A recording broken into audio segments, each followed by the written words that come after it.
Welcome, friends. There is only 1 week left until the new year, and the air is already filled with a sense of magic.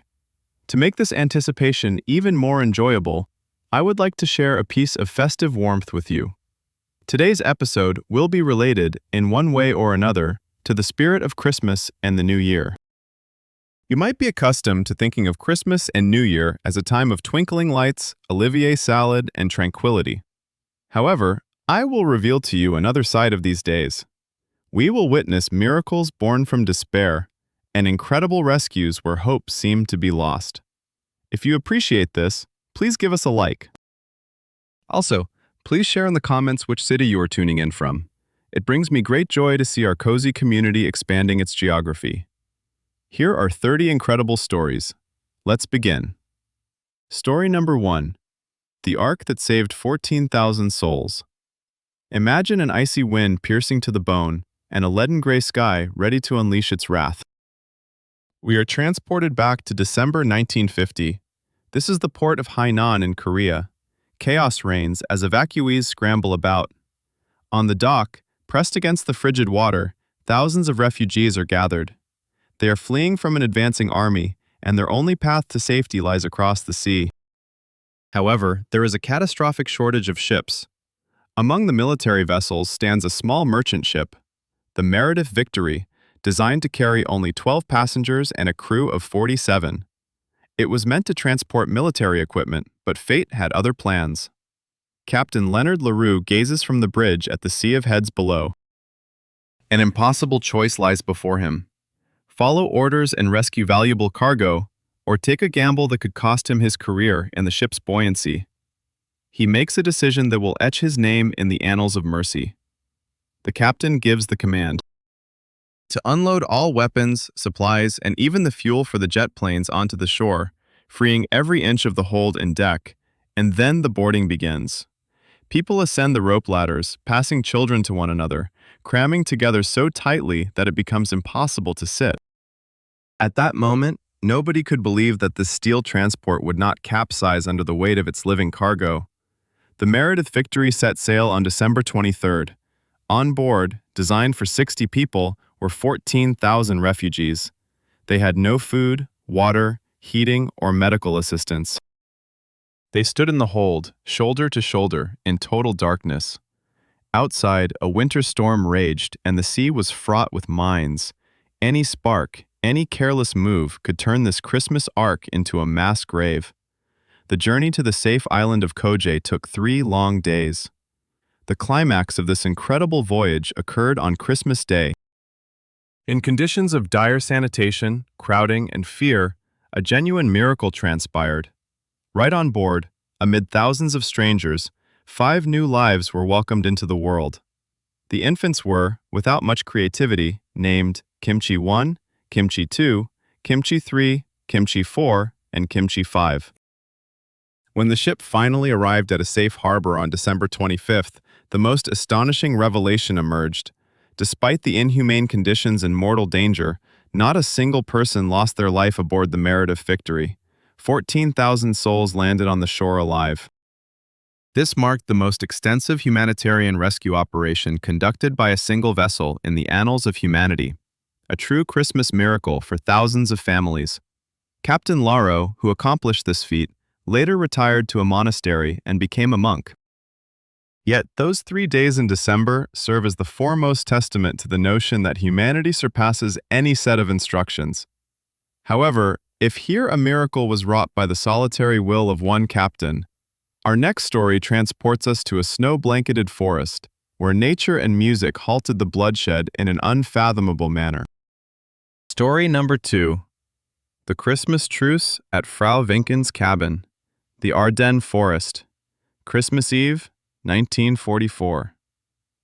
Imagine a dense, impenetrable forest blanketed in snow, where the silence is only broken by distant rumblings of artillery. This was the Battle of the Bulge, the last major offensive of the German forces on the Western Front. In the heart of this icy nightmare, in a small hunting lodge, 12-year-old Fritz Vinken and his mother Elizabeth were trying to create the illusion of a celebration. Fritz's father remained in the city, baking bread for the army, while they sought refuge here, hoping to ride out the bombardments. That evening, Elizabeth performed a small miracle. She managed to procure a plump rooster, which she intended to roast, hoping the festive dinner would temporarily mask the scent of war. But suddenly, a sharp knock at the door shattered this fragile solace. Elizabeth opened the door and froze. 3 American soldiers stood on the threshold. One was gravely wounded, bleeding onto the snow. The other 2 barely stood, chilled and exhausted. They had become lost in the forest and were unaware they were on enemy territory. Elizabeth bore no weapon, only a mother's heart. She gestured for the foes to enter. She laid the injured man on her son's bed and set about preparing dinner. In broken French, they attempted to communicate. Tension seemed to dissipate when there came another knock at the door. Fritz ran to open it, thinking it might be more lost Americans. However, at the entrance stood 4 German soldiers clad in white camouflage. The corporal immediately inquired whether anyone was inside the house. Elizabeth stepped onto the porch and calmly but firmly stated, "There are guests here, Americans." The Germans raised their rifles. By the rules of wartime, harboring the enemy was punishable by immediate execution. Elizabeth Vinken, a simple woman with a ladle in hand, stood between the barrels of the guns and the door. "Listen to me," she said, in a voice that did not waver. "Tonight is a holy night. We will have a Christmas dinner, and there will be no shooting here. Leave your weapons by the woodpile, or you will not enter." A profound silence descended upon the forest.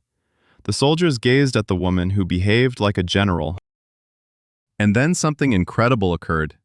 The disciplined German soldiers slowly lowered their weapons, placed their rifles at the entrance, and entered the house. Following them, at Elizabeth's command, the Americans also relinquished their arms.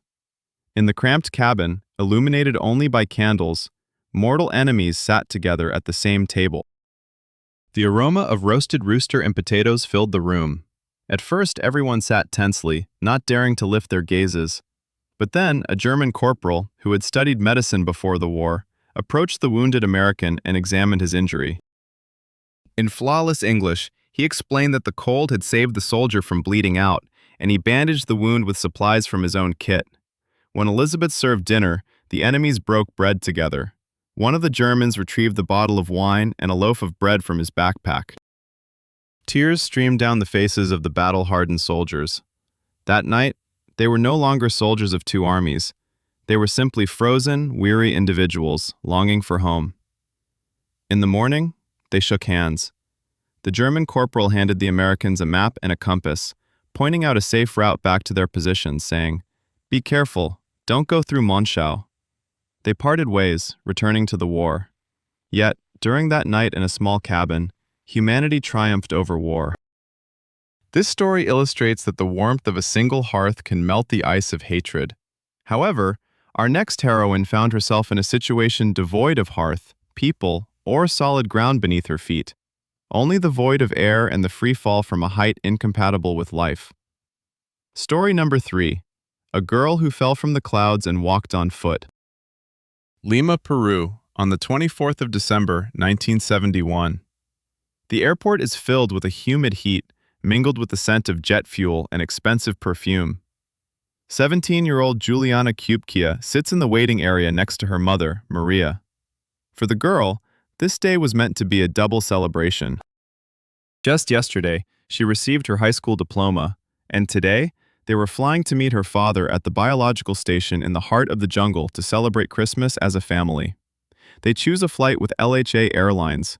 Despite the airline's notorious reputation, their eagerness to reach the festive table outweighs their caution. As they board the turboprop aircraft, the sky appears tranquil. Juliana takes her seat by the window, eagerly anticipating the reunion with her father and the tropical forest she loved most dearly. None of the 92 people on board had any idea that in half an hour, their lives would turn to ashes. The plane entered a thunderstorm over the Andes. The cabin was engulfed in darkness, ripped apart by dazzling flashes of lightning. Overhead compartments burst open, and gifts and suitcases tumbled down onto the passengers' heads. The plane was tossed about like a paper boat caught in a whirlpool. Juliana saw lightning strike the right wing. The engine exploded. The last thing she heard was her mother's calm, yet doomed voice. That was it. In the next second, the plane disintegrated mid-air. Juliana was hurled out, still strapped to her seat. Imagine that moment, absolute silence following the roar of the engines, the whistling wind, and a solitary figure falling from 3,000 meters. 3 kilometers of freefall into the green abyss of the Amazon. By all physical laws, she should have perished instantly, but fate played an incredible trick. A row of 3 seats functioned like a helicopter seat, spinning through the air and slowing her descent. The thick treetops below cushioned her landing. She awoke the next morning, Christmas. She found herself alone in the midst of an endless wild forest. Her collarbone was broken, and she had deep lacerations on her arms and legs. One eye was swollen shut, her glasses were shattered, yet she was still alive. Scattered around her were the wreckage of the plane and gifts that never reached their destinations. Juliana called for her mother, but all the jungle responded with the cries of birds. Realizing that help would not arrive, this fragile schoolgirl made a decision worthy of a Special Forces operative. She recalled her biologist father's advice. If you get lost in the jungle, look for a stream. A stream will lead to a river, and a river to people. 10 days. 10 endless days she waded through water, surrounded by stingrays and piranhas. By day she was tormented by the heat and insects that laid larvae in her wounds. By night, piercing cold. She had no food, just a bag of lollipops found at the crash site. She heard the sound of search helicopters above the treetops, but could not signal through the dense foliage. Gradually, hope faded, giving way to hallucinations. On the 11th day, when her strength was nearly gone, she stumbled upon a boat tethered to the shore and a small shelter. Local loggers found her the next day. They were initially frightened, mistaking the emaciated blonde with bloodshot eyes for a spirit from legends. But when she whispered, "I am the girl who was in the crashed Lanza plane," they realized they were witnessing a miracle. Juliana Kupke became the sole survivor of that disaster. Her rescue is not just a story of luck, but an incredible will to live, demonstrated by a teenager. However, while Juliana was saved by the tropical heat and thick foliage, our next heroine faced an enemy that knows no mercy, killing slowly and silently. We now venture to a place where temperatures drop so low that time itself freezes, and where the human body turns into a statue of ice, only to be revived again. Story number 4. The Snow Queen Who Defeated Death. Minnesota, USA, the 20th of December, 1980. The locals know that winter here is not merely a season. It is a predator, patiently waiting for a mistake. That night, the air cooled to minus 30 degrees, turning breaths into icy crystals before they even left the lungs. 19-year-old Jean Hilliard was driving home in her parents' Ford after a gathering with friends. She was young, full of life, and like many at her age, felt invincible. However, on the icy road, where the wind tossed the car like a feather, fortune turned her back. The vehicle skidded off the road, softly but hopelessly rolling into a ditch. Jean was unharmed, but the engine shut off for good. She knew that staying inside the cooling metal box meant freezing to death. She remembered that her friend Uli Nelson lived just a few kilometers away. Jean decided to walk. She was wearing cowboy boots, a coat, and mittens. It was attire for a quick dash from the car to home, but not for a trek through the icy desert. She walked against the wind, losing her way in the darkness. Every step became a struggle. When the lights of her friend's house finally appeared in the distance, her body was already rejecting her will. Her muscles had stiffened, and her consciousness was fading. Just 5 yards from the porch, where salvation was within reach, her strength finally abandoned her. Jean collapsed face first into the snow. She lay there for 6 hours. When Ollie stepped outside at 7 in the morning, he noticed something unusual in the snow. As he approached it, he recoiled in horror. It was not merely an unconscious girl. It resembled a statue. Jean's body had frozen through and through. Her face was an ashen gray, and her eyes were wide open, glassy and unresponsive to light. When Ollie tried to lay her in his car to rush her to the hospital, he had to position her diagonally across the back seat. Her body was so rigid that her joints wouldn't bend. She looked like a mannequin carved from marble. At the hospital in Facade, the doctors were astounded. Doctor. George Satter would later remark that he had never seen anything like it. When they attempted to insert an IV, the needle simply broke against Jean's skin. Taking her temperature was impossible. The thermometer wasn't designed for such low readings. Her heart was beating only 12 times a minute, rare and muffled, like an echo in a dungeon. Medically speaking, Jean Hilliard was deceased. The cells in her body should have ruptured due to the crystallization of the water within them. The doctors gave her no chance. Even if they could reboot her heart, her brain would surely die, and her limbs would need amputation due to total frostbite. They simply covered her with electric heating pads, awaiting the inevitable end. Jean's mother sat beside her, clutching her daughter's icy hand, praying for a miracle. And a miracle occurred. After a few hours, as the frozen shell began to recede, Jean suddenly gasped for air. A couple of hours later, she opened her eyes and softly requested a glass of water. The doctors could hardly believe their eyes. Over the next 49 days, Jean made a complete recovery. There were no brain injuries, no amputations, and even the toes that had turned black from the cold regained sensitivity. She was discharged from the hospital as a completely healthy individual, leaving the medical community baffled. The case of Jean Hilliard remains one of the most extraordinary medical mysteries, proving that the human body harbors reserves that we are scarcely aware of. John managed to survive in icy captivity, where the air was both pure and lethal. But our next story will take us to a place where the air became an enemy, not due to the cold, but because of what it was filled with. We will journey to a city that was engulfed in darkness for 5 days, where ordinary fog turned into a lethal serial killer, claiming thousands of lives. Right in the heart of the holiday season. Story number 5. A city that breathed death. London, December 5th, 1952. The city was preparing for Christmas. The lights were illuminating the windows along Oxford Street. Housewives were purchasing turkeys, and children were dreaming of gifts. Yet that year, the greatest gift for Londoners would have simply been the opportunity to take a breath without coughing. A fog descended upon the British capital. For the English, this was a common occurrence. The famous pea soup was part of London folklore, but this fog was different. Due to a rare anticyclone, cold air became trapped beneath a layer of warm air, creating an invisible lid over the city. All the smoke from millions of chimneys burning cheap, rich gray coal, along with the exhaust fumes from cars and factory emissions, remained close to the ground.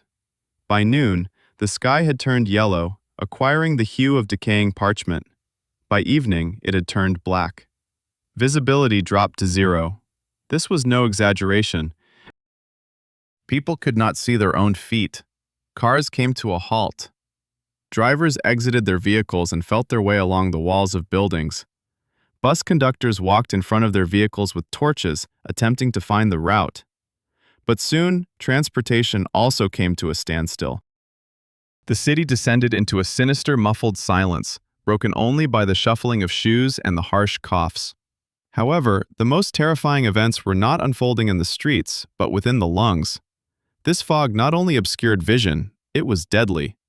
Sulfur dioxide mixing with the moisture in the fog transformed into sulfuric acid. The residents of London were literally breathing acid. At the Sadler's Wells Theatre, the performance of La Traviata was interrupted. Audience members in the front rows could not see the stage, and the singers began to choke in the middle of their aria.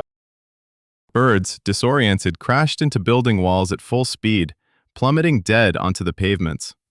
At the livestock exhibition in Smithfield, pedigree bulls started suffocating one after another. To save the animals, their owners soaked burlap sacks in whiskey and wrapped them around their snouts. People returned home, believing they would be safe there. But the poisonous fog seeped through window cracks and keyholes. In cinemas, viewers could see only a murky haze on the screen, but did not leave because conditions outside were even worse. The nightmare began in hospitals. Wards filled to capacity within a matter of hours. People were dying from hypoxia and pulmonary edema. Morgues became overloaded. Undertakers ran out of coffins, forcing bodies to wait several days for burial. The most chilling aspect was that the authorities initially failed to grasp the scale of the disaster. Newspapers reported on the dense fog, while the city was perishing. The fog finally cleared on December 9th, when a fresh wind from the Atlantic blew in. When the sun finally illuminated London, a horrifying truth emerged. In those 5 days, 4,000 people died. In the following week, another 8,000 succumbed to complications. 12,000 lives, more than during the most harrowing bombings of the Second World War. This event forever altered humanity's relationship with ecology, prompting the enactment of clean air laws. But the cost of this lesson was monstrous. London choked under the weight of its own smoke, and all of Britain was in mourning. Yet our next story will transport us to the same place and time, in Britain during the 50s, but the mood will be entirely different. We will witness audacity bordering on madness. While some mourn the dead, 4 Scottish students were planning the most notorious heist of the century, determined to steal a sacred crown jewel, the direct heart of the empire, on Christmas Eve. Story number 6. The heist of the century in an old Ford. London. The night of December 25th, 1950. Westminster Abbey. The heart of the British Empire. The site of monarchs' coronations. A sacred stronghold, protected for centuries by rituals and night watchmen. It seems almost impossible to infiltrate this place with criminal intent, especially on Christmas. Yet history shows that for 4 daring students with fiery eyes and an utter lack of a backup plan, nothing is unattainable. Ian Hamilton, Gavin Vernon, Kay Matheson, and Alan Stewart. 4 Scottish patriots, weary of seeing the main symbol of their homeland, the Stone of Destiny, upon which ancient Scottish kings were crowned, languish for 600 years on the thrones of the English monarch in London. They arrived in the capital in 2 used cars, one of which was a tiny Ford from England. Their budget was laughable, and their criminal experience was non-existent. On that frosty night, they approached a side door of the Abbey. All they had was a crowbar and a flashlight. They managed to break in. Inside, there was a majestic darkness. They made their way to the coronation chair, beneath which lay the sacred relic. A rough block of sandstone weighing 152 kilograms. And that's when the true farce began, one that could have been the plot of a comedy were it not for the risk of imprisonment. As the students attempted to extract the heavy stone from the chair's niche, it slipped from their grasp and fell to the floor with a loud crash. Upon impact, the ancient relic shattered into 2 uneven pieces. Imagine their horror. They had come to rescue a national treasure, only to break it. But retreat was not an option. Hamilton grabbed the smaller piece, dashed to the car where Kay was waiting, and tossed it onto the back seat. At that moment, a policeman approached the Abbey. This was a moment of truth. Hamilton and Kay, sitting in the car, put on an act as a couple in love, simply seeking privacy. The officers, moved by the Christmas spirit, chided them gently and wished them a good night, not even glancing at the back seat where the piece of the sacred stone lay hidden beneath a coat. Meanwhile, the other 2 students removed the larger part of the stone, loaded it into the second car, and absconded. Later, they found a stonemason who secretly reattached the relic. All of Scotland Yard was put on high alert. For the first time in 400 years, the border between England and Scotland was closed. Yet the students managed to smuggle the stone through secret paths. The Stone of Destiny was homeward bound. A few months later, realizing that their mission was accomplished and the symbol of freedom was once again on Scottish soil, the thieves left it at the altar of Arbroath Abbey, draped in the national flag. They were not imprisoned. The public outcry was so great that the court feared turning them into martyrs. This audacious theft became a legend, proving that even the most guarded treasures of the empire are powerless against youthful idealism. 4 students successfully smuggled 150 kilograms of stone out of central London. But our next story is about how 3 adult men vanished without a trace from a tiny island surrounded by a raging ocean. There were no police, no cars, just a lighthouse that was supposed to shine but went out, leaving behind only strange entries in the logbook. Story number 7. The Watch That Lasts an Eternity. Flannan Islands, Scotland. The 26th of December, 1940. Picture a solitary rock amidst the raging Atlantic, where the only link to the outside world is a beam of light slicing through the darkness. The vessel Despirus approaches Eileen Moor. Captain James Harvey sounds the horn, expecting to see the keepers at the pier, who typically welcome the ship with the joy of prisoners awaiting liberation. Instead, he is met only with the roar of the ocean and the cries of seagulls.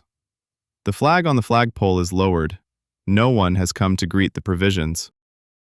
Joseph Moore, the relief keeper, descends to the boat with a heavy heart. As he climbs the steep steps to the lighthouse, he feels an unsettling fear tightening around his throat. The gates of the complex are locked.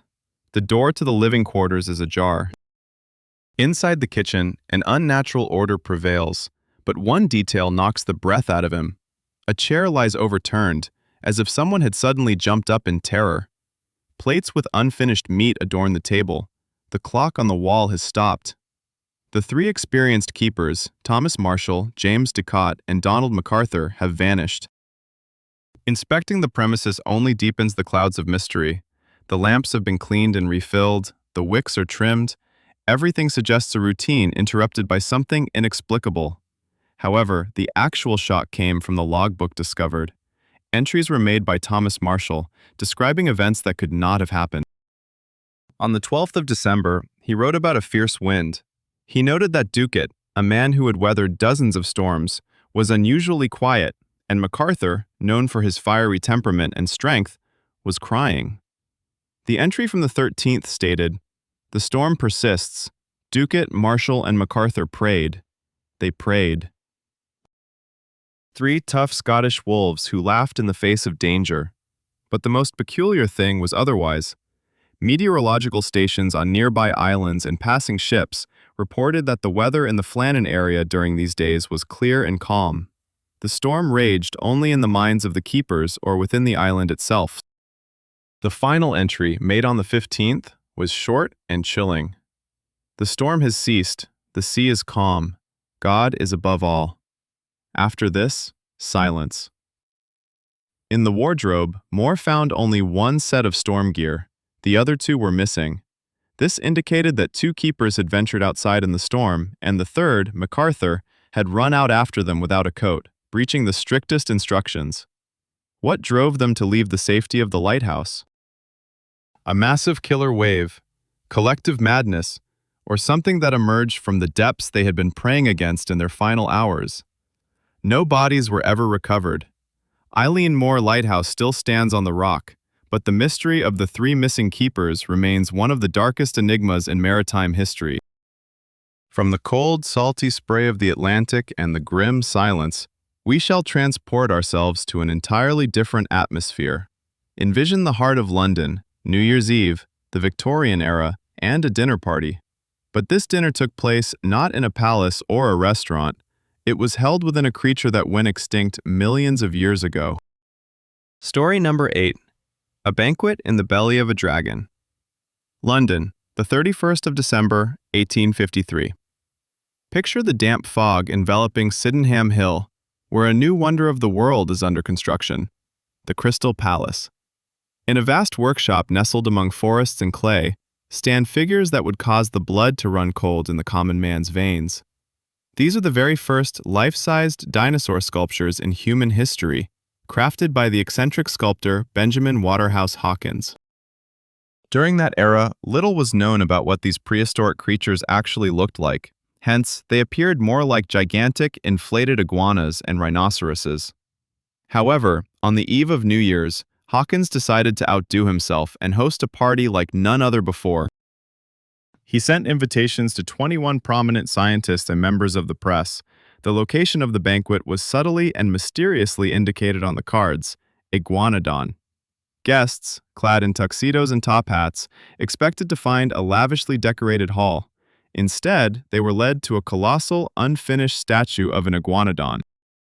Inside the concrete beast, a sumptuous table was set. This is no metaphor. Right in the belly of the prehistoric figure, which had not yet been fully cast, sat 21 gentlemen. Additional tables for the less distinguished guests surrounded the statue. The innards of the monster were draped in red fabric and adorned with nameplates of great paleontologists. Overhead, concrete ribs loomed, and the light from the chandeliers cast whimsical shadows on the workshop walls, transforming it into the cavern of a fabulous dragon. The menu matched the occasion perfectly: mock turtle soup, halibut fillet, roasted capons, pheasants, and exquisite French wines. Waitstaff deftly navigated between the concrete limbs, serving dishes directly from the creature's belly. The atmosphere was surreal. Amidst the clinking of glasses and the hum of voices echoing off the sculpture's walls, scientists toasted to Queen Victoria and to the science that had allowed the resurrection of these titans from the past. Richard Owen, the man who coined the term dinosaur, sat at the head of the table, that is, in the head of the iguanodon, delivering a passionate speech. Exactly at midnight, as the year 1854 arrived, the guests sang the anthem in unison, their voices amplified by the acoustics of the concrete belly, drifting far beyond the park's boundaries. It was a triumph of human curiosity and Victorian eccentricity. A few days later, the statue was completed, forever sealing off the space where crystal clinked and wine flowed. This dinner became a symbol of the dawn of global dinosaur mania, demonstrating that science could be not only drab, but also fantastically spectacular. The gentlemen in London reveled within the stone monster, delighting in abundance. Yet our next tale will transport us to another time and place, where there were neither tables nor pheasants, and children had forgotten the taste of sugar. We will journey to a war-torn city, where the Christmas miracle arrived not on Santa's sleigh, but rather on the wings of a fighting plane, whose pilot chose to break the rules for the sake of a child's smile. Story number 9. Chocolate Rain Over the Ruins of Berlin. West Berlin, 1948. The city resembles a skeleton. The remains of buildings jut out like rotten teeth, and the streets are cluttered with rubble. The Soviet blockade has turned this sector into an island of despair. 2.5 million people found themselves trapped without food, coal, or electricity. The only lifeline connecting them to survival became an airlift. Every 3 minutes, American and British planes landed at Tempelhof Airport delivering flour and fuel. Pilots were exhausted, while Berliners lived on the brink of starvation. On one chilly day in July, American Lieutenant Gale Halvorson, waiting for his C-54 to be unloaded, approached the airport fence. Behind the barbed wire stood a group of German children. They did not ask for food, nor did they reach out their hands as children in other countries might. They simply gazed at the airplanes with silent awe. This struck Halvorson profoundly. These children, born during the war, had forgotten the taste of sweets. The lieutenant had only 2 pieces of chewing gum in his pocket. He broke them in half and reached through the fence. What happened next transformed his world. The 4 children who received the pieces began to chew, while the remaining 30 simply asked to smell the wrappers. There was no envy in their eyes, only quiet gratitude for the touch of something wonderful. Moved, Halvorson made them a promise. "Come back tomorrow and I will drop chocolate for you as I prepare to land." The children asked, "How will we recognize your plane?" "There are hundreds." The pilot smiled and replied, "I will wiggle my wings." Throughout the night, he and his crew crafted tiny parachutes from handkerchiefs and attached chocolate bars from their rations. The next day, seeing the crowd at the fence, Halvorson wiggled the wings of his large aircraft and dropped 3 little parachutes. This marked the beginning of a legend. Each day he dropped sweets. The children named him Onkel Wackelflügel, Uncle Wigglewings. Before long, his superiors learned about the pilot's initiative. Instead of a tribunal for violating regulations, General Tanner exclaimed, "This is the best idea I've heard." The operation was officially titled Little Vittles. All of America began collecting candies. School children, housewives, and factories sent tons of chocolate to the Air Force Base. The climax came by Christmas 1948. The operation had grown to such an extent that sweets were dropped not in handfuls but in crates.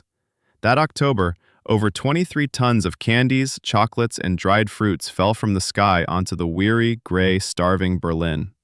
This was not just sugar.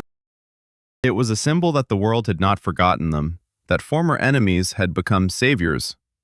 Gail Halvorson turned the roar of bombers, which had for years brought death, into a sound of hope. The pilot gave thousands of children faith in miracles descending from the sky.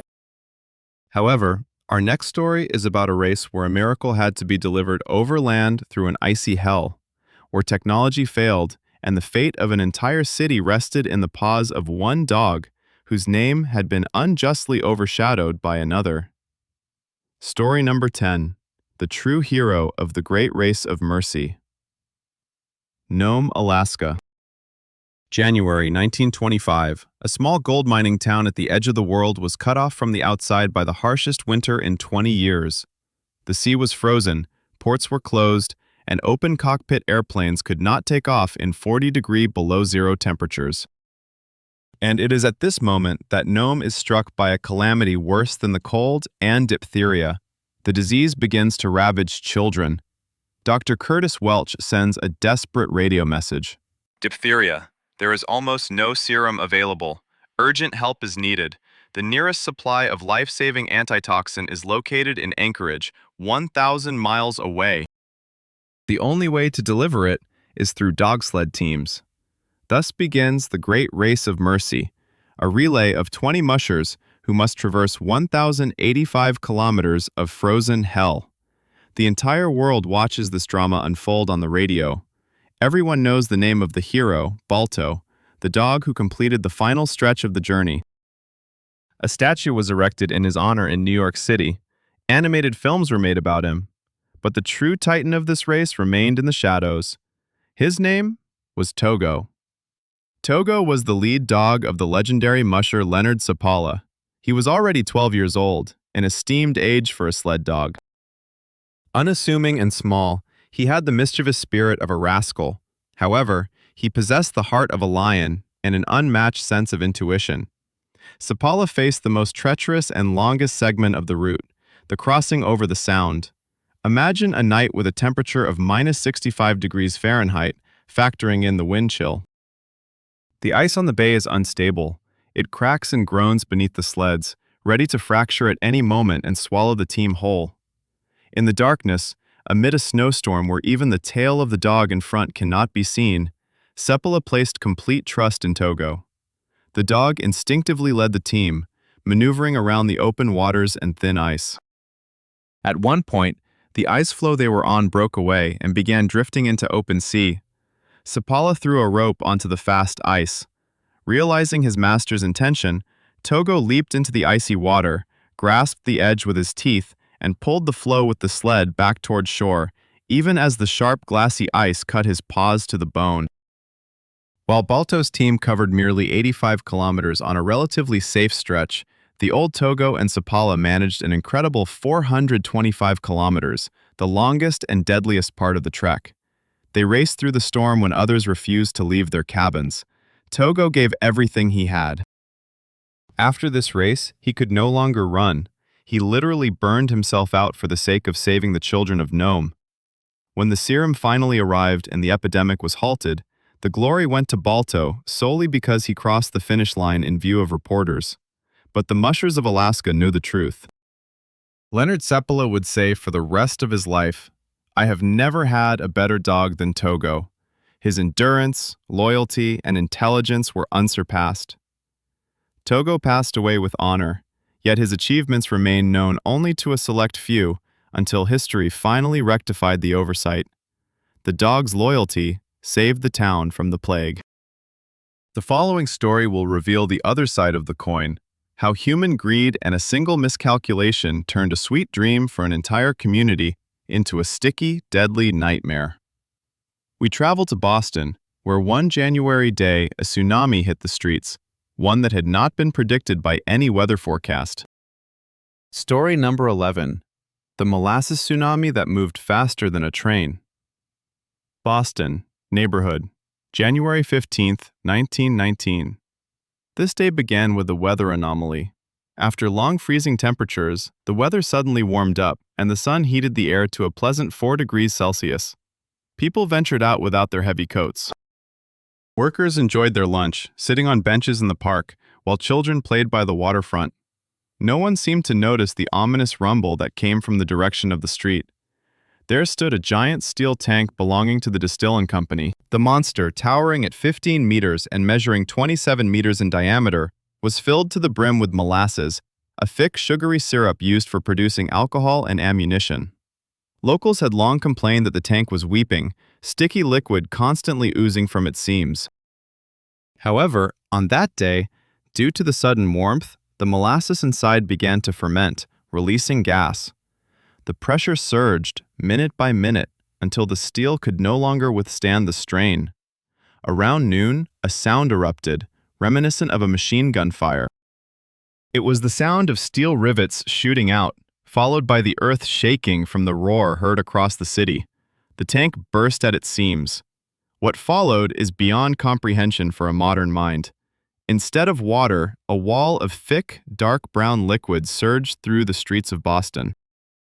A wave nearly 8 meters high surged forth, surpassing the height of a 2-story house, traveling at a speed of 60 kilometers per hour. Faster than any human could run, its physics was terrifying. Molasses weighs 1.5 times more than water. This was not a flowing stream, but a liquid battering ram. The wave tore buildings from their foundations, crumpled trucks like soda cans, and bent the remaining beams of the railway overpass. The fire station was literally crushed inward, with heavy equipment overturned. People, horses, and carriages found themselves trapped. But the most horrifying aspect was what happened when the wave finally stopped. Unlike water, molasses does not release its victims. As it cooled in the winter air, it thickened instantly, turning into quicksand. Rescuers who rushed to assist found themselves trapped and unable to move. On that day, 20 lives were lost as people suffocated in the sweet sludge, with 150 others injured.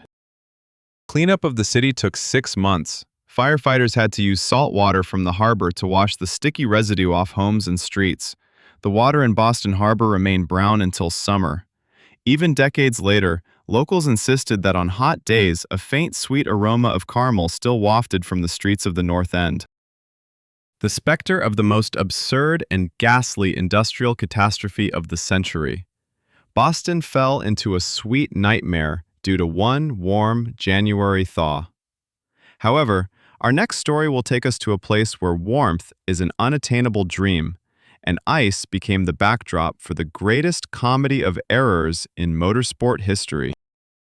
We will witness a race in which participants decided to traverse the entire world in winter in cars resembling open carriages, facing challenges that are hard to imagine.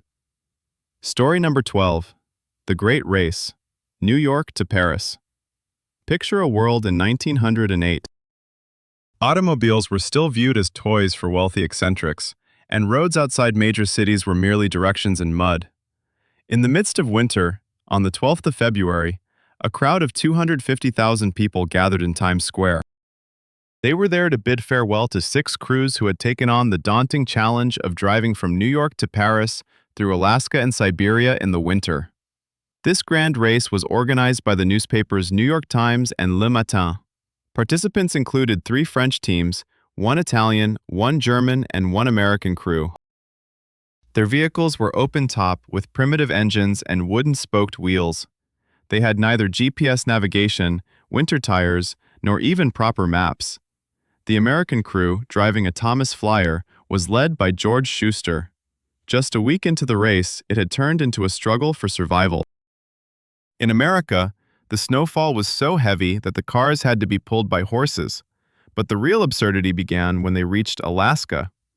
The organizers, looking at the map, believed that the Bering Strait would freeze over in winter enough for cars to cross on the ice. When the racers arrived in Nome, they found only ice ridges and open water. The plan fell apart. They had to load the cars onto a ship and sail to Vladivostok. And then came Siberia, with spring bringing mud. There were essentially no roads, just endless swamps and taiga. The French crews dropped out of the race one by one. The Italian Prince barge got stuck in Izust while trying to navigate somewhere near Chita. The German team, traveling in a Protos, opted for a cunning strategy. They covered part of the distance by train, incurring penalty days, yet managed to pull ahead. The Americans and the Thomas persisted with their own method. Their gearbox broke down. There were no spare parts available. So, what did Schuster do? He found a local blacksmith and they forged a new gear together right in the Siberian wilderness. To travel along the tracks of the Trans-Siberian Railway, the only solid surface available, they removed the tires and drove directly on the rims, bouncing over every joint. The race lasted 169 days. The Germans arrived in Paris first on the 26th of July. They were already sipping champagne, celebrating victory, but the Americans crossed the finish line 4 days later.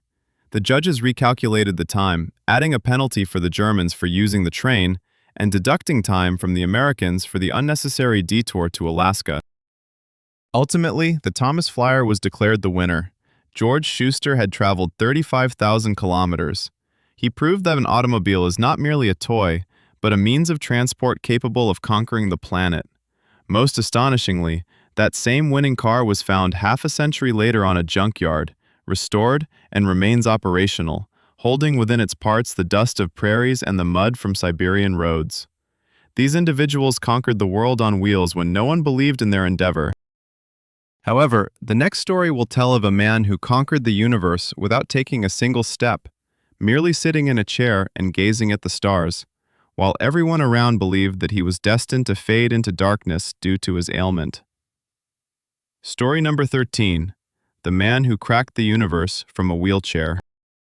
Cambridge, England, January 1963. Young graduate student Stephen Hawking is celebrating his 21st birthday, but instead of toasts and cheer, the atmosphere is heavy with silence. Recently, doctors had delivered a daunting diagnosis: amyotrophic lateral sclerosis, a disease that gradually disables the muscles, turning the body into a prison until breathing ceases.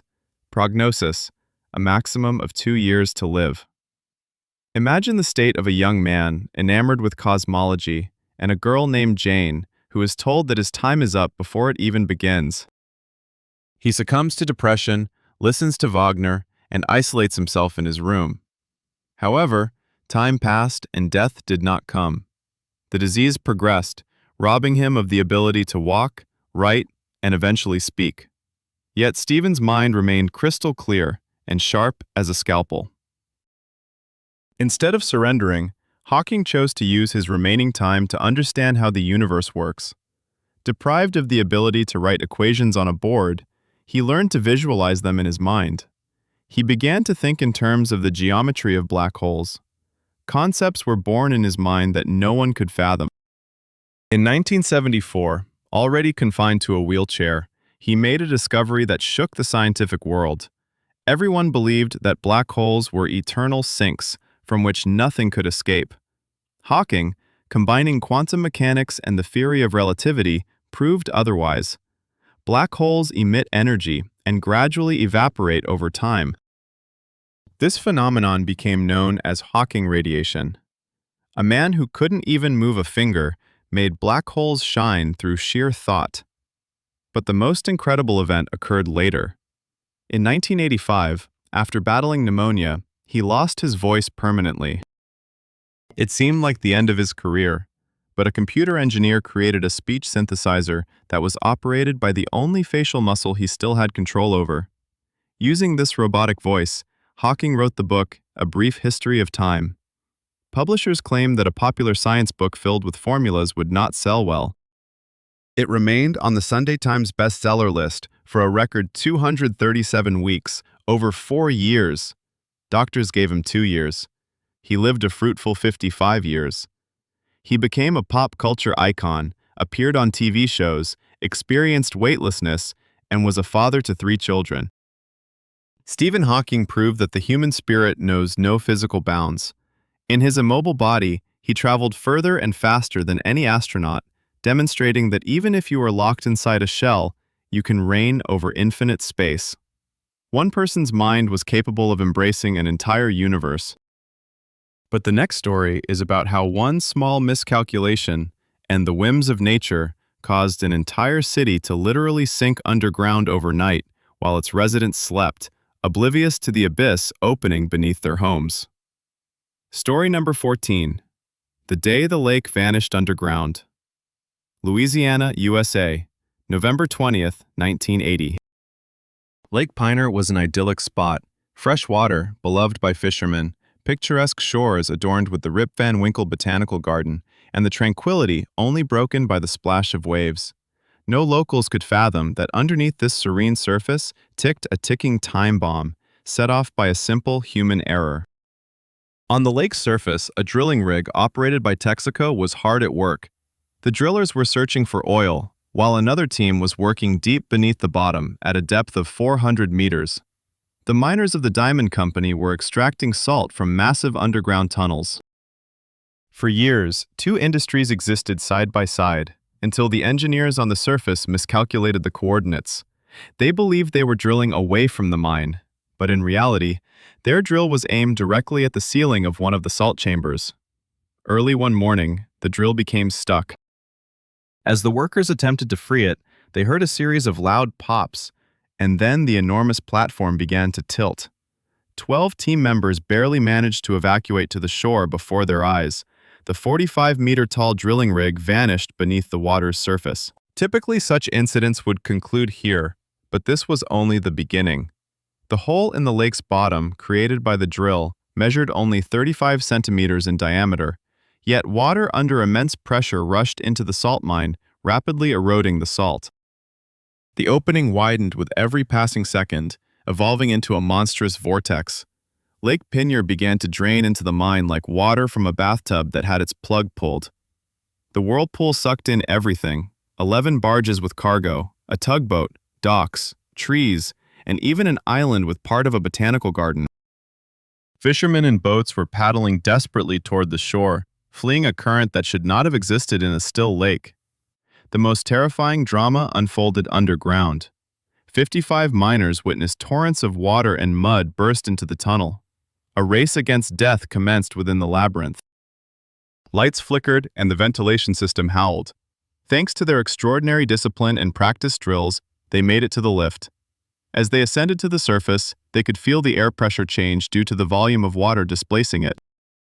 When the last miner emerged into the sunlight, the mine beneath them had already been flooded. Chaos reigned above ground. The Delcam Canal, normally flowing from the lake to the Gulf of Mexico, reversed its direction. Ocean water poured into the empty lake bed to fill the void. A temporary waterfall, standing 50 meters high, formed, a record for Louisiana, existing for only a couple of days. After 2 days, when the pressure equalized, 9 of the 11 sunken barges surfaced like pressure-deformed floats. Lake Pinier was forever transformed. It became saltier and significantly deeper. But the most remarkable miracle of this disaster lies in the dry statistics. Despite the destruction of the drilling rig, barges, and acres of land, not a single person lost their life that day. Miners, oil workers, and fishermen all survived the hell created by a trigonometric error. In Louisiana, people were saved thanks to collective actions and sheer luck. However, the next story is a tribute to solitude and the bravery of one woman.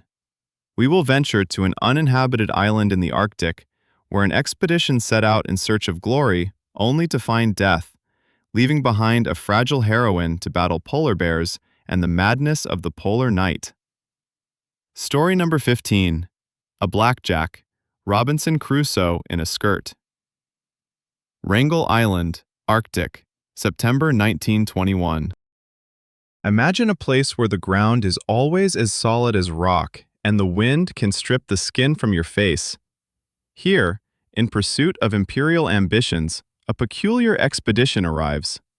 Led by Almer Stephenson, a charismatic yet irresponsible explorer, 5 colonists were dispatched to claim Canada's rights over a piece of land. The group consisted of 4 young white men and a 23-year-old Inuit woman named Ada Blackjack. Ada was not an adventurer. She was a timid seamstress who had a fainting fear of polar bears and lacked skills in hunting or shooting. She consented to this expedition solely for financial reasons, as she needed money to treat her ailing son, who she had left in a boarding house. She was promised easy work, sewing clothes and cooking meals, with a ship expected to retrieve them after a year. However, that ship never arrived. In the summer of 1922, the ice formed a ring around the island, cutting off supplies. Food stocks dwindled, and the men began to weaken. In January of 1923, three of them, Crawford, Marr, and Gully, desperate, decided to trek across the ice to the mainland, which was hundreds of miles away.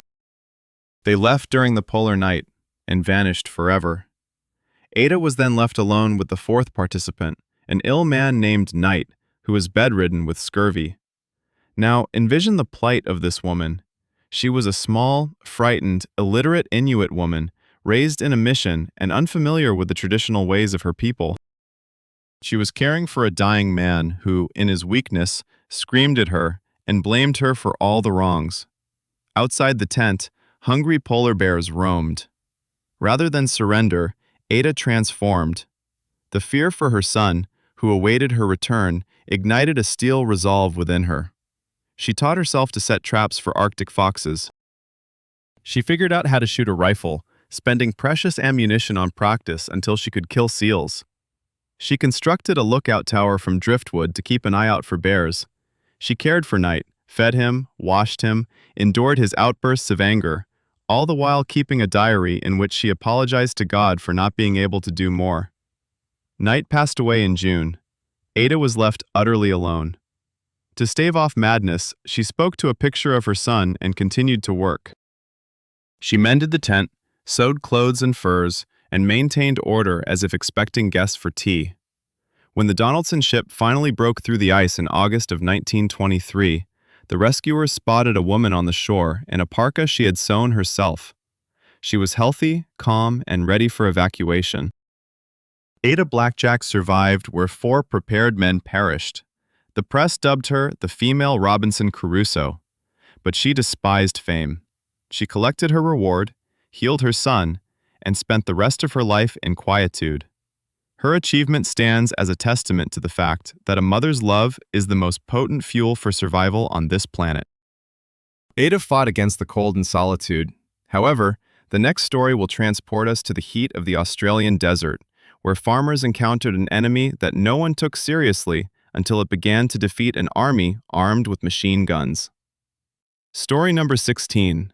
The War That People Lost to Birds. Western Australia, Kemptown District, November 1932.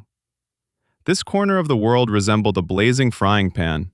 Farmers, the majority of whom were veterans of the First World War, struggled to cultivate wheat on the dry, reddish soil. The Great Depression was choking the economy, and every bushel of grain was worth its weight in gold. But that year, an unforeseen threat loomed on the horizon. It was neither drought nor locusts. It was an army of 20,000 emus. These giant flightless birds were migrating to the coast in search of water, and their path led them through the cultivated fields of Champion. The emus, like barbarians, broke through fences, trampled crops, and devoured the harvest. Realizing that their rifles were powerless against such a horde, the farmers appealed to the government for military assistance. Defense Minister George Pierce, confident in technology's easy victory over nature, dispatched Major Meredith, a sergeant, and a machine gunner armed with 2 Lewis guns and 10,000 rounds of ammunition. Film operators followed closely, anticipating the capture of a triumphant hunt. No one suspected they were on their way to document the most absurd military failure in history. On the 2nd of November, the first confrontation occurred. Major Meredith spotted a flock of 50 birds. He ordered them to open fire from a distance, but the emus behaved not like animals, but like seasoned gorillas.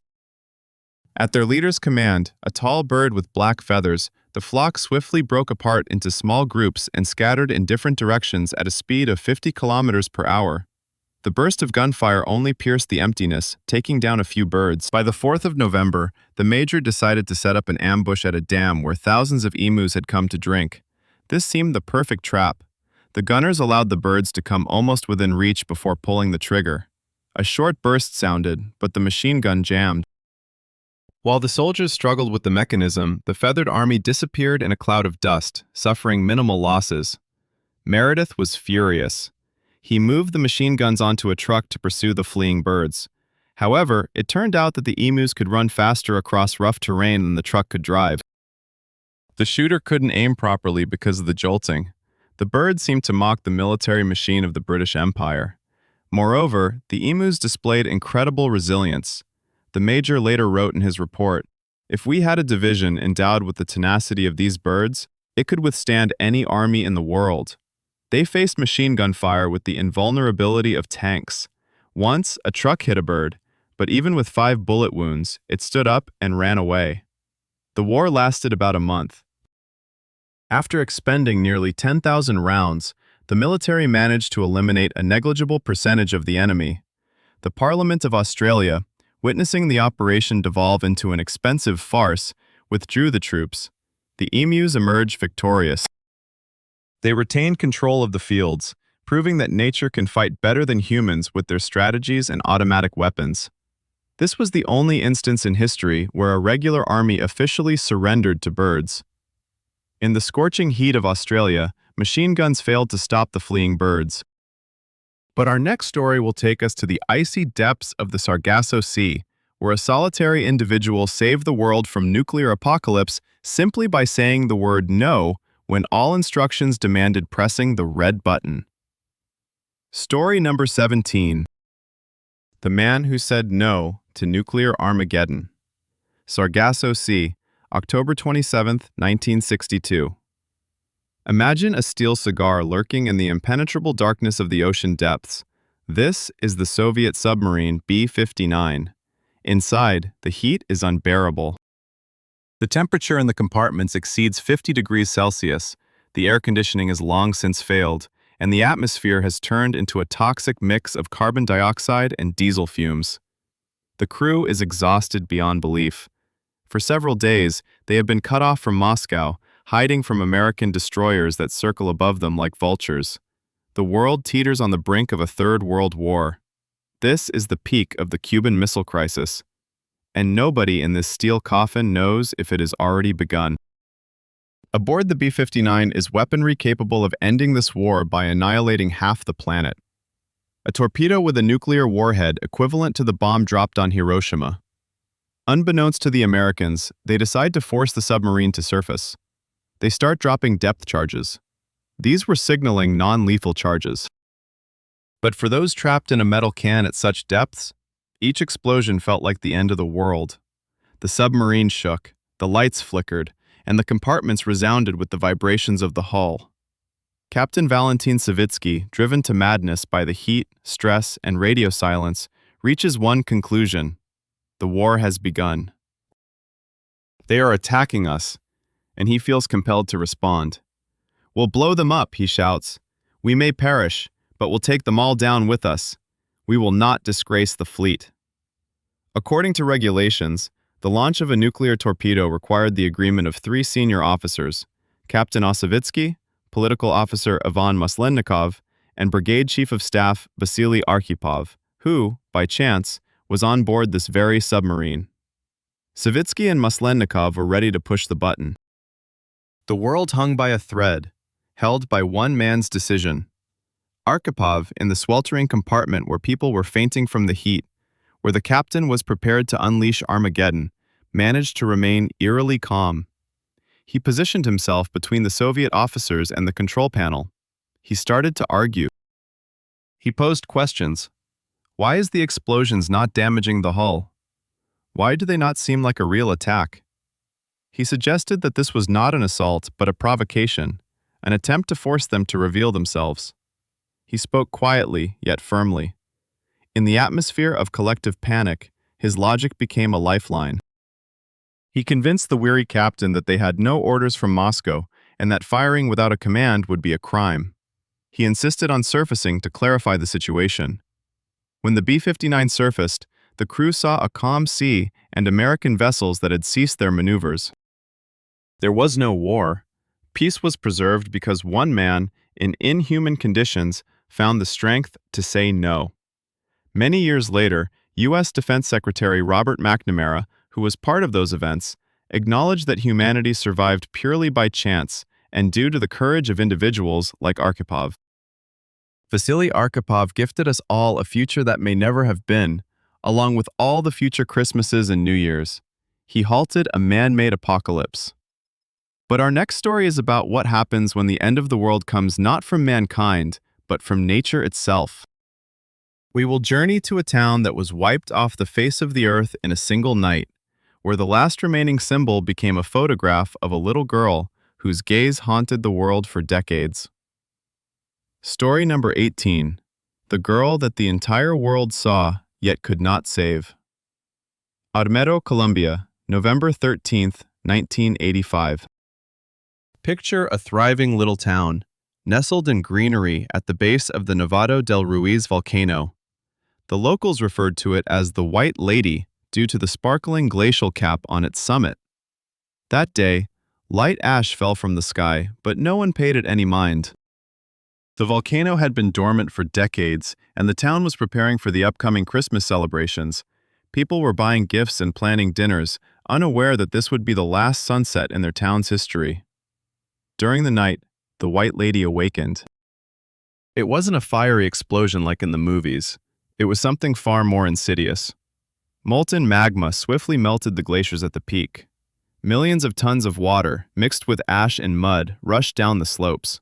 This was a lahar, a massive mudslide that moved at a speed of 60 kilometers per hour. It didn't roar like a tsunami. Instead, it crept silently like a gray river of liquid concrete, swallowing everything in its path. 4 hours after the eruption, this wall of mud, 30 meters high, covered the sleeping town of Armero. By morning, nothing remained of the city, just an endless gray swamp littered with debris. Out of 29,000 residents, over 20,000 perished. Yet amid this hell, rescuers began to hear voices. One of them belonged to a 13-year-old girl named Omaira Sanchez. She stood neck-deep in icy water, trapped beneath concrete slabs from her own home. When the rescuers reached her, they were met with an astonishing sight. The girl did not cry or panic. She remained calm. She talked to them, asking their names, and even expressed concern that she would be late for school for a math exam. The world learned of her plight when journalists arrived on the scene. Omaira endured in this icy trap for 3 days. 3 days she survived, surrounded by rescuers who could do nothing. Her legs were trapped so firmly that freeing them was impossible without specialized equipment. To pump out the water, a powerful pump was needed, which the rescuers lacked. And the whole world watched on live television. They saw this small, brave girl singing songs to stay awake, asking journalists for candy, and sending greetings to her mother through the camera. Photographer Frank Fournier captured a shot that would later win the Photograph of the Year award. It featured the large, dark, dignified eyes of a child, staring into the face of death without flinching. On the 3rd day, she began to lose her strength. Her eyes reddened, and her hands turned pale. She began to hallucinate, yet even in her delirium, she maintained incredible composure. She said goodbye to the rescuers and mentioned that she needed to rest now. Her 3 days of courage in the face of universal indifference and human helplessness had come to an end. Omaira's gaze caused the world to tremble under the weight of helplessness before the tumult. But what if the enemy does not roar or demolish houses, but instead stealthily infiltrates the mind, compelling people to dance to their demise? Our next chronicle narrates the tale of a city engulfed by the strangest epidemic in history. Story number 19. The Dancing Plague, or the City That Could Not Stop. Strasbourg, the Holy Roman Empire, July 15, 18. Picture a sweltering summer day on a cobblestone street. The air is thick and still. Suddenly, amidst this sleepy calm, a woman known as Frau Trofea steps out of her house and begins to dance, without music, without reason, without a smile. Her movements were jerky, feverish. She did not twirl in a waltz, she thrashed in convulsions, flailing her arms and legs. Her face contorted in a grimace of anguish. Neighbors poured into the street. At first they laughed, then they looked on in confusion, and finally, with horror. Her husband pleaded for her to stop, but she was unable to. Her body no longer obeyed her. She danced for 1 hour and 36 minutes. She continued until her worn shoes soaked in blood and her legs were swollen. She danced until she collapsed from exhaustion, only to spring back up after a few hours of oblivion and resume her ghastly marathon. This was not a dance of joy, as we are accustomed to witnessing at Christmas balls. This was a dance of agony. By the end of the week, 34 more people had joined her. By the end of the month, 400 dancers were convulsing in unison on the streets of Strasbourg. The city was gripped by an unnamed epidemic. People danced in the squares, in alleys, and even in cemeteries. They neither ate, nor drank, nor slept. They simply danced. In response, city officials and physicians convened an assembly and made the most absurd decision in medical history. They decreed that the afflicted had hot blood, and the only cure was to dance the illness out. Rather than isolating the unfortunate souls, they opted to assist them. A wooden stage was erected in the market square, and flutists and drummers were hired to provide music and a rhythm for the dancers. Imagine this spectacle. Hundreds of emaciated individuals with wild eyes, in tattered clothing, convulsively jerking to the sounds of lively music, while healthy townspeople stood by watching, as if it were a carnival. But it was a carnival of death. The treatment led to catastrophe. The music only fueled the madness. People began to drop dead from heart attacks, strokes, and utter exhaustion. In the most harrowing days, up to 15 individuals perished on the streets of Strasbourg. They were carried away, while the rest continued to dance. Only when it became evident that the remedy was killing faster than the plague did the authorities reconsider. Music and dancing were banned under threat of severe punishment. The surviving dancers were loaded onto wagons and taken to the shrine of Saint Vitus, where they prayed for forgiveness. Gradually, the epidemic subsided, leaving behind hundreds of graves and an unsolved mystery. Scholars continue to debate the causes. Was it poisoning from a hallucinogenic herb? Or a case of mass psychogenic illness born from hunger and superstition? But the fact remains a fact. Once, an entire city was cursed by a dance. In Strasbourg, the madness was apparent to all. It was loud and public. However, our next tale takes us to the oppressive silence of the open ocean, where a ship was discovered in pristine condition, its sails raised, yet its crew had vanished, leaving warm food on the table and no signs of struggle. This mystery was born not from plague, but perhaps from a quiet whisper in the dark. Story number 20. The Ship Where Time Stood Still. Atlantic Ocean, 5th of December. Imagine an endless blue where sky and water merge into one cold palette. The brigantine Degradation, commanded by Captain David Morehouse, was charting its course when suddenly the helmsman spotted a peculiar sailing vessel on the horizon. It moved erratically, zigzagging as though intoxicated. The sails were absurdly set, some torn by the wind. Something was amiss. As they got closer, Morehouse recognized the ship.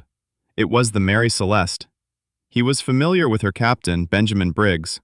They had even dined together before departing from New York.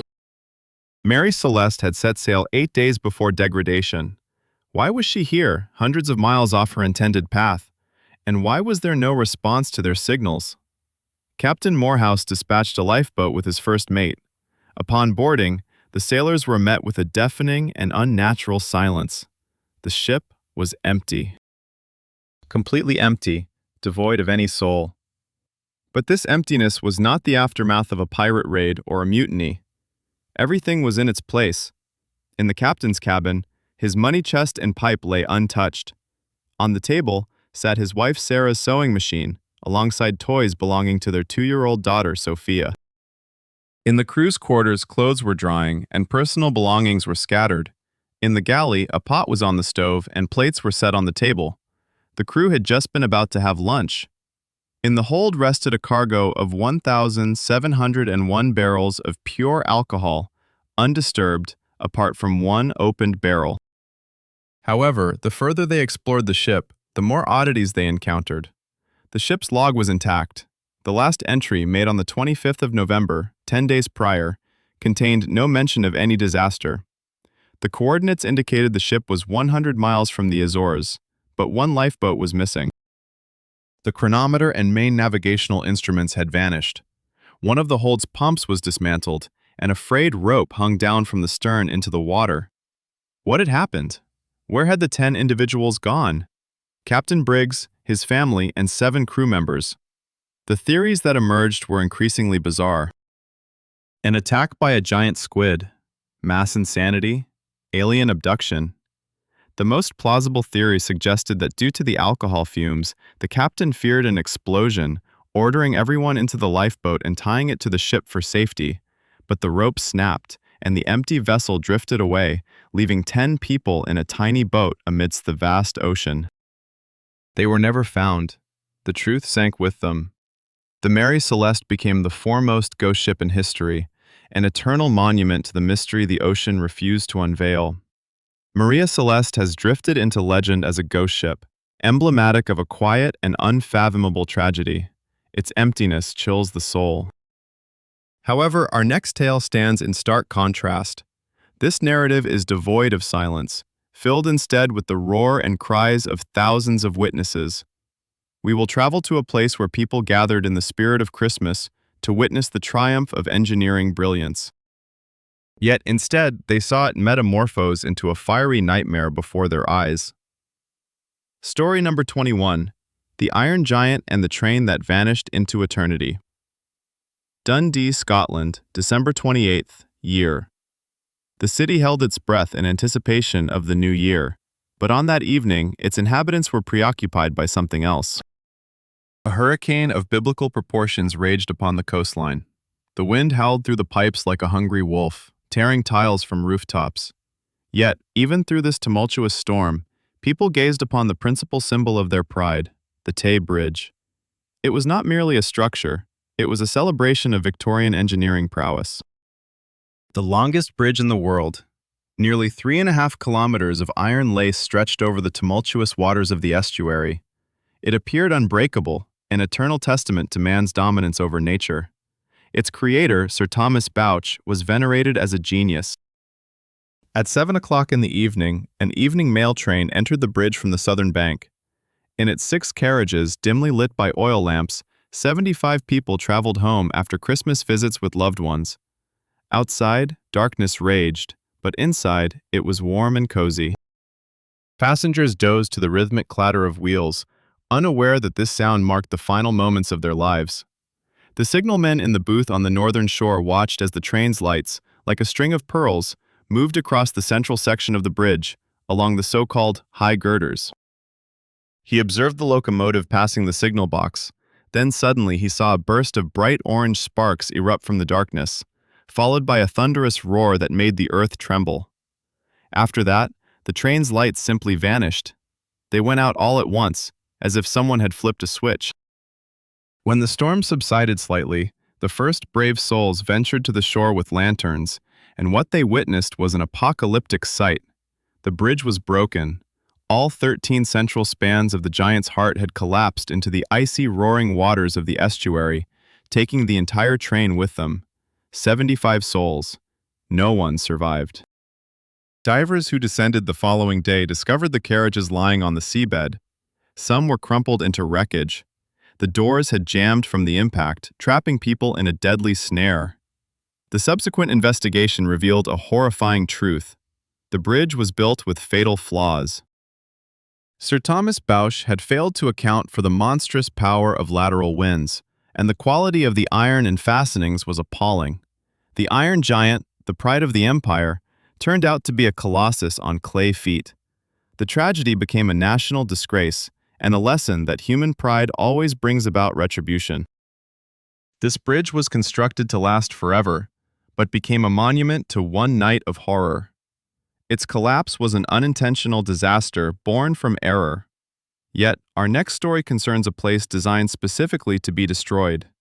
We will journey back to France during World War II, where the Allies constructed an entire fake city to deceive German bombers, and where actors lived out their lives under real bombs. Story number 22. The Paris That Never Was. The outskirts of Paris, 1918. Picture a German Gotha bomber pilot flying through the darkness of night. His target is the capital of France. He navigates by the city's lights and the curve of the Seine River. Below him, he spots the familiar outlines, the Champs-Élysées, the Arc de Triomphe, the sparkle of water.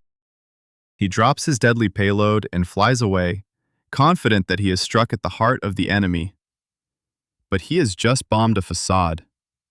This was one of the most genius and absurd operations of World War I, the fake Paris. French command, weary from night raids that spread panic and destruction, chose not to fight the bombs, but to trick them. The idea came from engineer Fernand Jacoposi, an expert in electric lighting. He proposed constructing an exact replica of Paris 25 kilometers from the real city. Work commenced in utmost secrecy. Several locations were selected to mimic industrial areas and the city center. Along the bends of the Seine, wooden replicas of famous buildings were erected. However, the key element of the deception was light. Engineers created an entire light symphony. They utilized colored lamps, white, yellow, and red, to simulate the colors of streetlights, residential windows, and even smoke from factory chimneys illuminated from beneath. The most brilliant solution was the creation of a moving train. A wooden model of a train was built on a sloped platform, slowly gliding down, with its windows lit to create the full illusion of movement. To complete the ruse, full blackout was enforced in real Paris during raids, while all illumination was turned on in the fake one. German pilots flying at high altitudes in primitive planes could not discern the fake. This was a theater of war in the most literal sense. On the false factories, people operated a light system that they activated and deactivated at the sound of an alarm to simulate production processes, only to then extinguish it in panic when the bombs began to fall. These actors risked their lives by being in the center of real bombings to save the genuine city. The project was never fully completed by the war's end, yet even in its testing phase, it proved effective. The fake Paris became a legend, a testament that sometimes the most powerful weapon is not a cannon, but human ingenuity, capable of transforming war into a grand spectacle. In France, the deception was crafted from wood and light.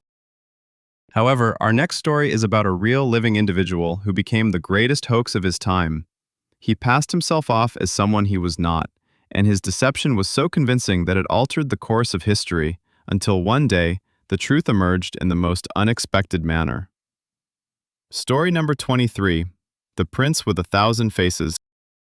Europe, the early 1700s. Imagine the Enlightenment era, when the salons of Paris and London were alive with new ideas. In this vibrant world, a man emerges, claiming to hail from the distant island of Formosa, present-day Taiwan. His name is George Salmanazar. He is handsome, educated, fluent in several languages, and passionately speaks of his homeland, a place about which Europe knows nearly nothing. The London society listens, enthralled, to his tales. Salmanazar is a master of improvisation. He recounts the customs of Formosa with such persuasive flair that no one dares to question his words. According to him, men in Formosa go about naked, save for a golden plate covering their genitals. Each year, they sacrifice 18,000 boys whose hearts are consumed by priests. Aristocrats feast on snakes, and shells serve as currency. Most astonishingly, he invents an entire language. He creates an alphabet, grammar, and vocabulary for the Formosan tongue. He translates prayers into this fictional language, and even writes a book titled Historical and Geographical Description of Formosa. The book becomes a bestseller, propelling Salmanazar to stardom. He receives invitations to Oxford, where he lectures about his homeland. Esteemed scholars record his nonsense with serious expressions, while theologians are pleased that he has converted to Christianity. This grand deception rests on a single element, the audacity and remarkable memory of the impostor. Little do they know that, in truth, he is a fair-haired Frenchman from a modest background who ran away in search of fame. He has never set foot in Formosa. All he shares is a product of his vivid imagination. However, lies cannot endure indefinitely.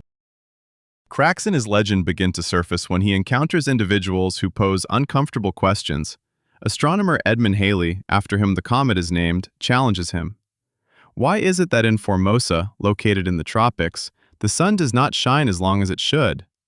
Salmanazar falters. Jesuits returning from China directly accuse him of deceit. Gradually, his popularity wanes, but instead of facing disgrace, he executes yet another brilliant maneuver. He publicly repents.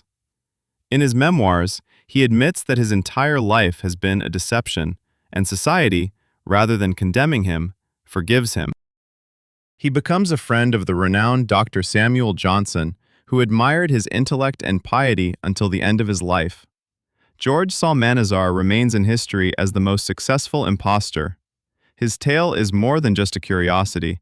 It serves as a reminder of how easily humanity is willing to believe the most incredible stories when told persuasively. Salmanazar deceived people with his words, creating an imaginary world. However, our next story involves a man who spoke not a word, yet his silent presence led an entire country to believe in a miracle. We will shift to a snowy forest where, on Christmas Eve, hunters discovered a child who acted as if he had just descended from the moon. This is story number 24, Kaspar Hauser, Child of Europe. Nuremberg, Germany, May 26, 1828. On the holiday of Pentecost, when the city was bustling with people dressed in their finest attire, a shoemaker noticed a peculiar young man on the street. He appeared to be around 16 years old, yet he stood uncertainly on his feet, much like a child taking their first steps. His clothing was coarse but not worn out. He remained silent, swaying from side to side while muttering something unintelligible. In his hand, he held two letters. The first letter, addressed to a cavalry captain, was supposedly written by a madman of a poor background. It stated that the boy had been left in his care in infancy in 1812, and that he had raised him in secret, never allowing him outside. Now he was handing him over to the military since he himself was destitute and had 10 children. The second letter, allegedly from his mother, revealed that his name was Kaspar. He was born on the 30th of April, 1812, and his father was a cavalryman who had perished. When the youth was brought to the police station, he was unable to eat or drink anything besides water and dark bread. He had no knowledge of fire and, with childlike curiosity, reached for the flame of a candle. To every question posed, he responded with a single phrase, "I wish to be a cavalryman, like my father." He was unfamiliar with the names of ordinary objects and could not distinguish between the living and the inanimate. His world was empty. Gradually, under the care of compassionate townsfolk, Kaspar began to learn to speak and write. It was then that he recounted his story. He claimed that for as long as he could remember, he had lived in a dark cupboard the size of a coffin, where he could only sit. He had never seen a human face. Food and water were brought to him while he slept. His only toy was a wooden horse. Shortly before his release, a man taught him to walk and to say the phrase about being a cavalryman. Kaspar's tale spread throughout Europe. He became a sensation, a wild child who had grown up outside of civilization but in its midst. Some considered him a fraud, while others viewed him as a victim of a monstrous crime. A theory emerged suggesting that Kaspar was actually the hereditary prince of the Baden dynasty, who had been switched at infancy to deny him the throne and was held in captivity. This hypothesis accounted for both his aristocratic manners and the animosity he faced from certain secret enemies. He survived 2 assassination attempts. The first involved a knife wound, while the second was from a pistol. However, in December 1833, he was lured into a city garden under the pretense of revealing the mystery of his origins. There, an unknown assailant dealt him a fatal blow with a dagger. Before his death, Kaspar managed to whisper that his killer had said to him, "You must die." The truth of Kaspar Hauser's fate remained undisclosed. Was he a prince or a brilliant con artist? Modern DNA tests conducted on his posthumous belongings yielded conflicting results. He remained an eternal mystery, a specter who briefly emerged from darkness into the light to show Europe its own reflection in his innocent, unknowing eyes. Kaspar's story is one of the tragedy of solitude and cruelty, yet our next chronicle is a comedy born of audacity and absurdity. We will travel to New York during Prohibition, where a charismatic con artist sold the Eiffel Tower twice. This is story number 25. A man who sold the Eiffel Tower for scrap metal. Paris, 1925. The city buzzes after the First World War. Newspapers discuss everything, from jazz to the cost of maintaining the Eiffel Tower.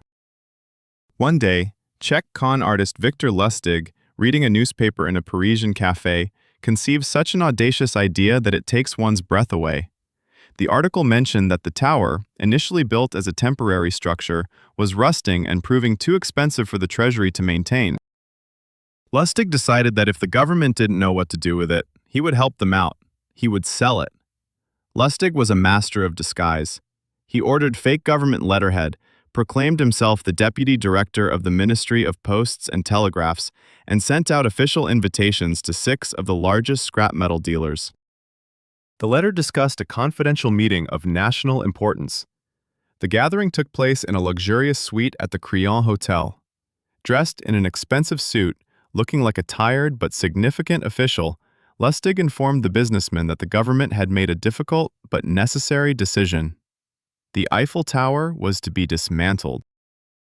The structure had become an eyesore, its upkeep unprofitable, and they, as trusted patriots, were presented with a unique opportunity to purchase 7,000 tons of top-quality metal. The main condition was complete confidentiality to avoid public unrest. The dealers were stunned, yet the idea didn't seem utterly insane. The tower had indeed been built temporarily. Lustig hired a limousine and took them for an inspection of the site, waving a fake pass in front of the security. He was so convincing that no one doubted his authority. However, one of the businessmen, André Poisson, hesitated. He was a newcomer to the Parisian business scene and desperately needed a major deal to establish himself. Lustig sensed his uncertainty and played his trump card. During their second private meeting, he lamented to Poisson about his modest bureaucratic salary, hinting that a bribe might expedite matters. And it worked. For Poisson, the bribe was a sign of a true corrupt official. All his doubts vanished. He handed Lustig not only a check for the purchase of the tower, but also a substantial amount of cash for his personal expenses. Once the money was in his hands, Lustig and his accomplice boarded a train and headed to Vienna, where they celebrated their triumph. The most amusing part was that the duped Poisson never reported the incident to the police. He felt too humiliated and feared becoming the laughingstock of Paris. Learning about this through the newspapers, Lustig returned to Paris a few months later and sold the Eiffel Tower for a second time using the same scheme. This time, the victim was not so shy and contacted the police, but the con artist had already fled. Victor Lustig entered history as the king of con artists, a man who demonstrated that if your lie is grand enough and delivered with sufficient confidence, people will believe it. Lustig deceived people for money, capitalizing on their greed. But the next story is about a man who risked his life not for profit, but to save something that cannot be measured in money. We will transport ourselves to besieged Leningrad, where a sole individual single-handedly saved seeds that could nourish the entire world from the brink of starvation. This is story number 26. The guardians who perished from hunger while protecting mountains of food.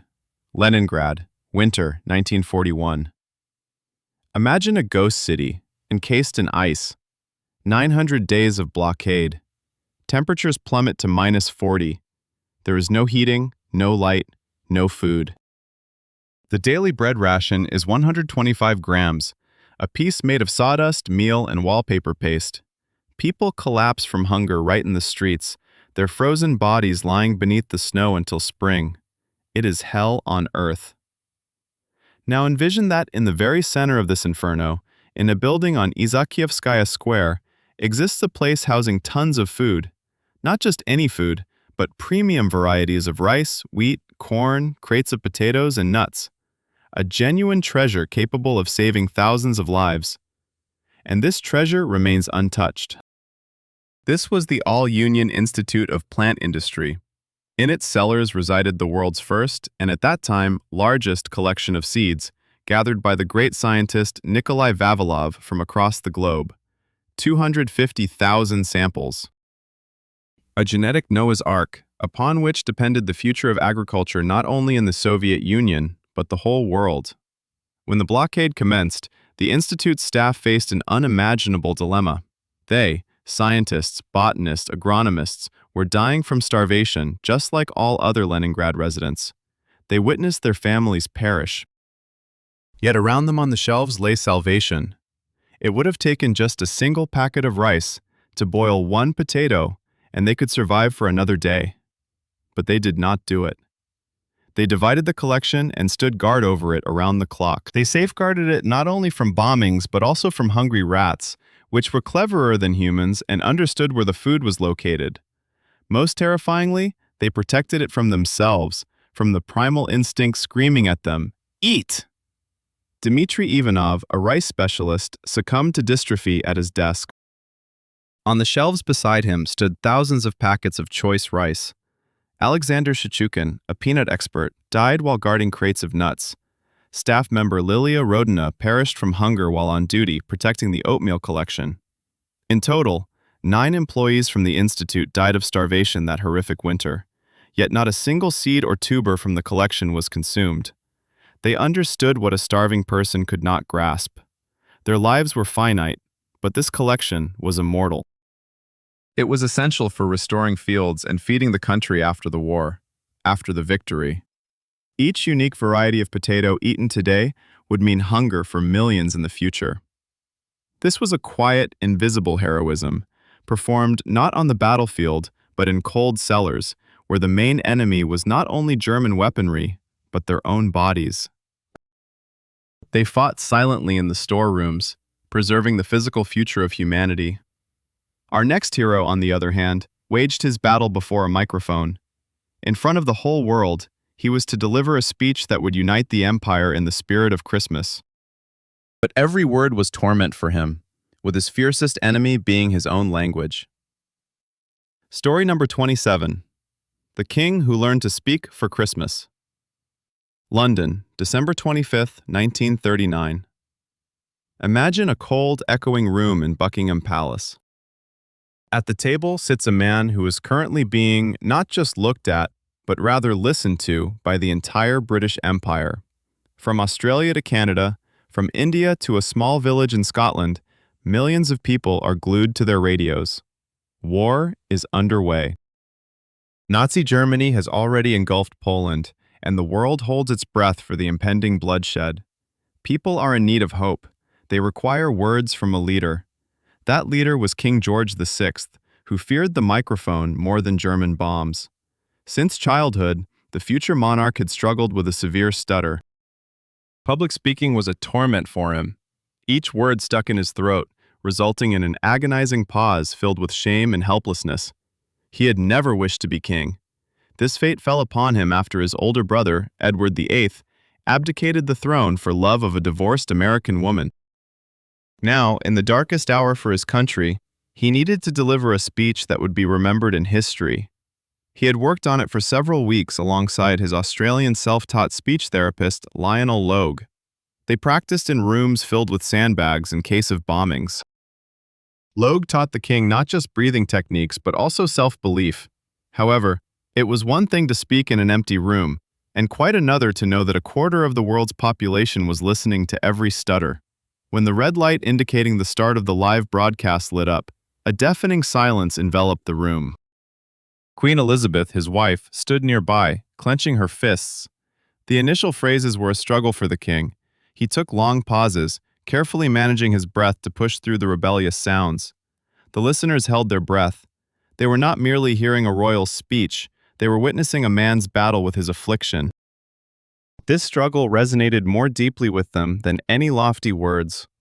In this speech, lines emerged that became symbols of the resilience of the British spirit. The king quoted a little-known poem. "I said to the man at the gate of the year, 'Give me a light that I may tread safely into the unknown.' And he replied, 'Go out into the darkness and put your hand into the hand of God. That shall be to you better than light, and safer than the known way.'"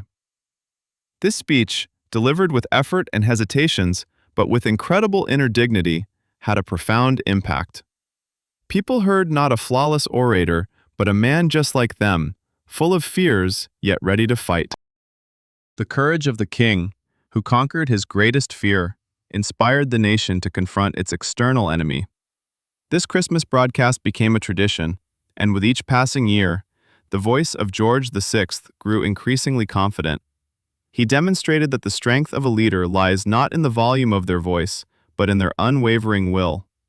King George found his voice to unite the nation. But what happens when an entire city finds its voice to challenge death itself? Our next story is about a song that was born in the trenches of the First World War and became an anthem of defiance and hope in the canon of Christmas. Story number 28, The Trench Song That Halted the War. Western Front, Christmas Eve, 1914. Imagine hell, the frozen ground, dug up and soaked with blood and mud. This is a no man's land somewhere in Flanders. Two lines of trenches, British and German, are so closely situated that soldiers can hear the coughs of their opponents. For 4 months, they have been killing each other in a senseless war of attrition. Hatred has become as common as the cold and lice. But on this evening of December 24th, something occurred that was not mentioned in any military manual. From the German trenches came the sound of singing. At first it was soft and uncertain, but then grew louder and more harmonious. It was Stille Nacht, silent night. British soldiers, upon hearing the familiar melody, paused. Their officers ordered them to prepare for an attack, suspecting a trick, but instead of gunfire, the pure sound of a Christmas hymn floated through the frosty air. And then a miracle happened. One of the British soldiers, peering out from the trench, began to sing along in English. Silent night. Others joined in.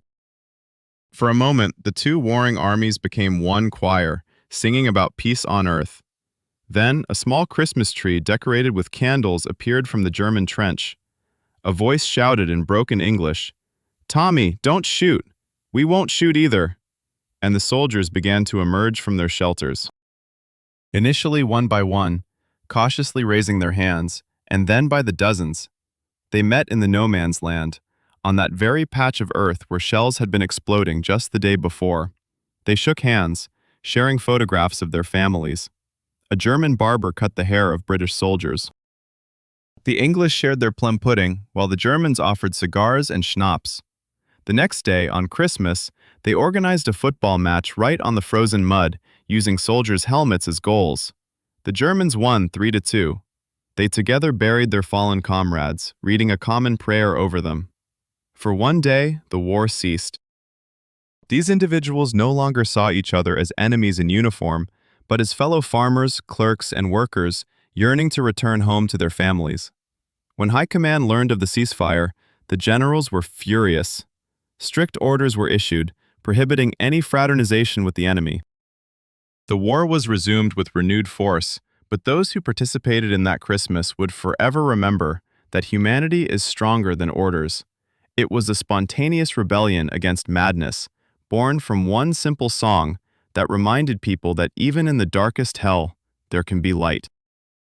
Music momentarily halted the war, demonstrating the resilience of the human spirit. But what happens when the spirit is trapped, and the body is forced to undertake an unimaginable journey? Our next story is about a man who crawled hundreds of miles across an icy wasteland to seek vengeance for betrayal and prove that he cannot be killed. Story number 29. The Ghost Who Crawled. The Rocky Mountains, North America, winter, 1823. Imagine an endless white desert where the only sounds are the howl of the wind and the crunch of snow. Here, far away from civilization, a group of fur trappers traverses the untamed wilderness. Among them is a man named Hugh Glass. He is a seasoned trapper, a guide, someone who knows these mountains like the back of his hand. Yet nature is preparing for him a trial that will turn him into a legend. During a scouting expedition, Glass encounters a mother grizzly bear with her 2 cubs. In those times, an encounter with a grizzly was often a death sentence. The bear attacked without hesitation. She tore his back to the bone, shattered his leg, and scalped him. By the time his companions responded to his cries and killed the beast, they found a sight that barely resembled a human being.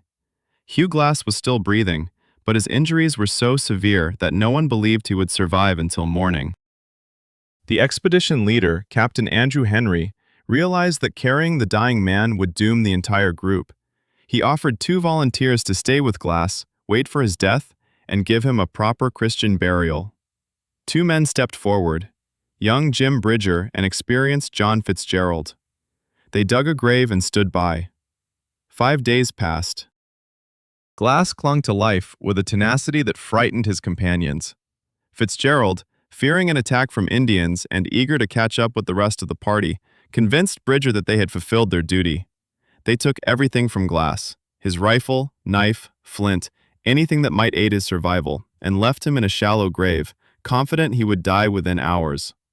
But Hugh Glass did not perish. When he regained consciousness, he was alone, unarmed, with a broken leg and festering wounds infested with maggots. The nearest fort was over 300 kilometers of wild terrain away. He could not walk, so he crawled. 6 weeks. 6 weeks of hell. He crawled, navigating by the sun and stars. To fend off infection, he lay on an anthill, allowing the ants to eat the rotten flesh from his wounds. He subsisted on wild berries, roots, and scraps he managed to scavenge from wolves, the remains of a bison carcass. Once, he stumbled upon a rattlesnake, killed it with a rock, and ate it raw. What drove him was not merely the will to survive, it was a desire for revenge. The thought of Fitzgerald, who had stolen his rifle and left him to die, burned in him more fiercely than any fever.